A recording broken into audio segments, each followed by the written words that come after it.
Details చూస్తే తాను నాయకుడిని కాదని ఓ సామాన్యమైన కార్యకర్తలని మహబూబ్ నగర్ లో సీఎం రేవంత్ రెడ్డి అన్నారు. పార్టీని అధికారంలోకి తీసుకొచ్చిన కార్యకర్తలను త్వరలోనే నాయకులను చేస్తామని హామీ ఇచ్చారు. ఎమ్మెల్యేలు, మంత్రులు ప్రచారం చేసిన లోకల్ బాడీ ఎన్నికల్లో కాంగ్రెస్ అభ్యర్థులను గెలిపించుకుంటామని చెప్పారు. ఇక నిరుద్యోగులతో బీఆర్ఎస్ ఆటలాడుతుందని మండిపడ్డారు. ఎగ్జామ్స్ వాయిదా వేయాలని కోరి నిరుద్యోగులను రెచ్చగొడుతుందని ఆగ్రహం వ్యక్తం చేశారు. సీఎం కోచింగ్ సెంటర్స్ కు లబ్ధి చేయడానికే బీఆర్ఎస్ కుట్రలు చేస్తుందని సీఎం రేవంత్ ఆరోపించారు.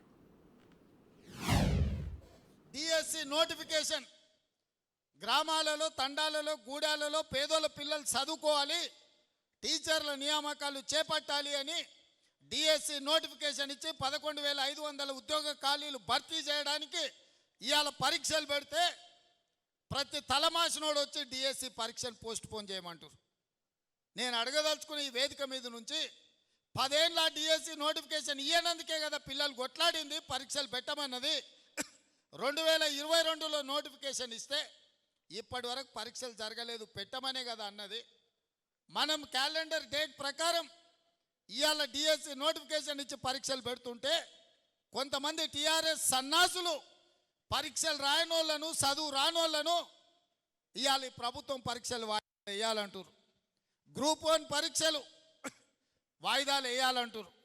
2022లో ఆనాడు 1:50 లాగా నోటిఫికేషన్ ఇచ్చి పరీక్షలు పెట్టాలనుకున్నారు. పెట్టిన పరీక్షల ప్రశ్న పత్రాలు జిరాక్స్ సెంటర్లలో ఎక్కడ పడితే అక్కడ చౌరస్తాలలో పల్లి బఠానీలు అమ్మినట్టు అమ్మితే పరీక్షలు రద్దయినాయి.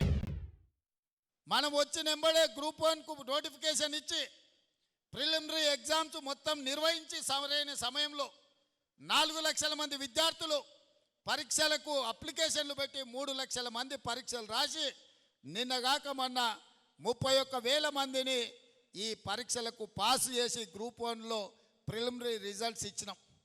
ఇప్పుడు మెయిన్ ఎగ్జామ్స్ మనం పెట్టాలంటే 1:50 కాదు, 1:100 విలువని అంటారు. అంటే ఒక ఉద్యోగం ఉంటే 50 మందిని ప్రాథమిక పరీక్షలలో పాస్ చేసి మెయిన్ ఎగ్జామ్స్కు పిలుస్తామని చెప్పినాం. సగం దూరం వచ్చినాక ఇప్పుడు 50 కాదు 100 మందిని పిలువంటాడు. ఏందయ్యా ఈ దొంగన కొడుకుల ఆలోచన అంటే 1:100 పిలువంగానే కోర్టు స్టే ఇస్తుంది, పరీక్షలు రద్దు చేస్తుంది. నువ్వు నోటిఫికేషన్లో 1:50 ఇచ్చి పరీక్షలు అయిపోయినాక 1:100 ఎట్లా పిలుస్తావు? ఒక ఉద్యోగానికి 50 బదులు ఒక ఉద్యోగానికి 100 మందిని ఎట్లా పిలుస్తావు? అది తప్పు అని కోర్టు పరీక్షల్ని రద్దు చేస్తుంది. మళ్ళీ మొదటి నుంచి మొదలు పెడితే మళ్ళీ ఏడాది పోతుంది. 2011లో నోటిఫికేషన్ గ్రూప్ 1 ఇస్తే ఇప్పటి వరకు 13 ఏళ్ళలో ఇంతవరకు పరీక్షలు జరగలే, నియామకాలు చేయలే. వయసులో ఉన్న పిల్లగాడు మధ్య వయసుకు వచ్చిండు, పెళ్ళైనోనికి పిల్లలు అయిన వాళ్ళ పిల్లలు బడికి పోతున్నారు, పరీక్షలు మాత్రం పూర్తి కాలే.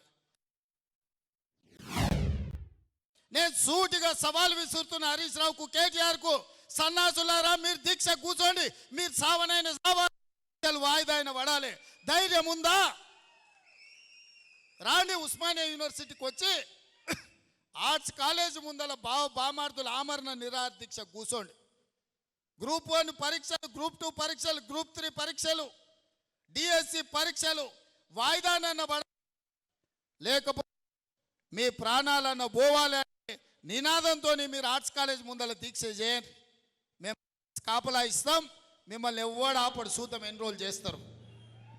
మీరిద్దరు నిజంగానే పరీక్షలు వాయిదా వేయాలంటే మీ వాటిలో బలం ఉంటే ఈ తెలంగాణ కోసం సావు నోట్ల తలకాయ పెట్టినని సన్నాసి కేసీఆర్ చెప్పేది నిజమే అయితే ఇక ఆయన కంటే వయసు మీద పడ్డది లేవలేనోడు అసలే కాలు ఇరిగింది, ఆయనను వదిలేయండి. కానీ మీరిద్దరు బావబామర్దులు బిల్లా రంగాలు రాండి ఆర్ట్స్ కాలేజ్ ముందల. 10 ఏళ్ళు పరీక్షలు పెట్టలే, ప్రభుత్వ ఉద్యోగాలు ఇవ్వలే.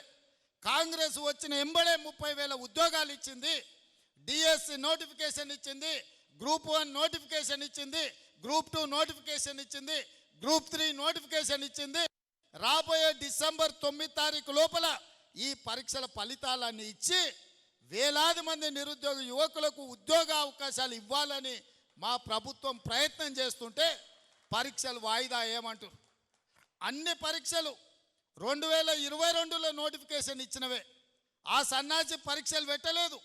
ఈ 2 ఏళ్ళు పిల్లలు చదువుతూనే ఉన్నారు, కోచింగ్ సెంటర్ల చుట్టూ తిరుగుతూనే ఉన్నారు. ఇప్పుడు కొత్తగా మళ్ళీ వాయిదా వేస్తే ఇవన్నీ కూడా కోచింగ్ సెంటర్లలో వాళ్ళ కోచింగ్ సెంటర్లు నడపనికే మా దగ్గర కూడా అక్కడి నుంచి ఇక్కడి నుంచి పైరవి చేస్తారు. సార్ మేము కోచింగ్ సెంటర్లు పెట్టుకున్నదే ఇవి నడుస్తామని నువ్వు అన్ని పరీక్షలు పెట్టి పిల్లలకు ఉద్యోగాలు ఇస్తే మా దగ్గర ఎవరు చదువుకుంటాడు, మా వ్యాపారం మూతపడదా అని వస్తారు. మీరందరినీ నిన్న మొన్న చూస్తున్నాం కొంతమంది మాటలు. బీఆర్ఎస్ వాళ్ళు అంటున్నారు, అయ్యో ఇంత అన్యాయం ఉంటుందా, మేమేం ఇంటలేదు ఈ ప్రభుత్వం అని.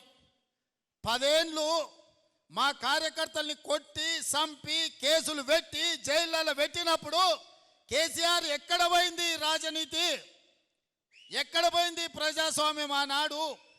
మేము నీలాక దొంగ దెబ్బ తీస్తలేం, నీలాక అక్రమ కేసులు పెడతలేం, బాజాబ్తా ప్రజల చేత ఎన్నికై ఇక్కడికి వచ్చినాం. 6 నెలలనే అంత అయిపోయినట్టు కేసీఆర్ ఏదేదో మాట్లాడుతుండు. ముందుంది ముసళ్ళ పండుగ అని చెప్పి నేను ఈ చెప్పదలుచుకున్నా.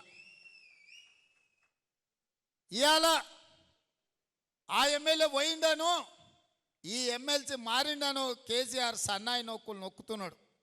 మరి ఇన్నాళ్ళు ఎక్కడ పోయినావు నాయన? మా ఎమ్మెల్యేలను గుంజుకున్నప్పుడు మా కార్యకర్తలు కష్టపడి గెలిపించి అసెంబ్లీకి పంపిస్తే అక్కడి నుంచి అక్కడనే గద్దలాక దన్నుకపోయినప్పుడు ఈ దుఃఖం కనిపించలేదా? ఇవాళ ఎందుకు వచ్చింది? ఎన్నికైనా నెల తిరగక ముందే ఈ ప్రభుత్వాన్ని పడగొడతాం, ఈ ప్రభుత్వం పడిపోద్ది అని చెప్పి బీజేపీ వాళ్ళు బీఆర్ఎస్ వాళ్ళు ఒక్కటై కుమ్ముక్కై మన ప్రభుత్వాన్ని పడగొట్టాలని చూసిరు. ఈ ప్రభుత్వం ఉండనే ఉండదు, 3 నెలలు కూడా ఉండనీయమని చెప్పి బీజేపీ వాళ్ళు బీఆర్ఎస్ వాళ్ళు మాట్లాడలేదా? ఇవాళ అక్కడి నుంచి ఈ భూమి మీద బీఆర్ఎస్ఏ ఉండదు, పాతాళానికి పోయిందనే పరిస్థితి వచ్చింది. కాంగ్రెస్ పార్టీ కార్యకర్తలతో పెట్టుకుంటే నీ పార్టీకి పుట్టగతులు ఉండవని నేను ఆయల్లో చెప్పిన. మా కార్యకర్తల ఉసురు తలిగింది కేసీఆర్ నీకు, వాళ్ళ ఉసురు తలిగి దుమ్ము కొట్టుకపోతావు. నీకు ఇంకా రాజకీయంగా మనుగడ లేదు. ఇప్పటికైనా నువ్వు అర్థం చేసుకొని ఈ తెలంగాణ రాష్ట్రాన్ని సోనియా గాంధీ గారు ఇచ్చిండ్రు, ఈ తెలంగాణ రాష్ట్రాన్ని అభివృద్ధి పదం వైపు నడిపించాలని మేమందరం కష్టపడుతున్నాం.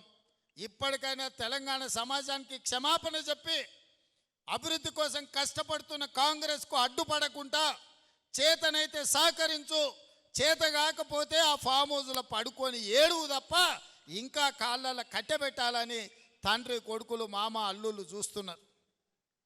పాతకాలం లాగా లేరు మా కార్యకర్తలు.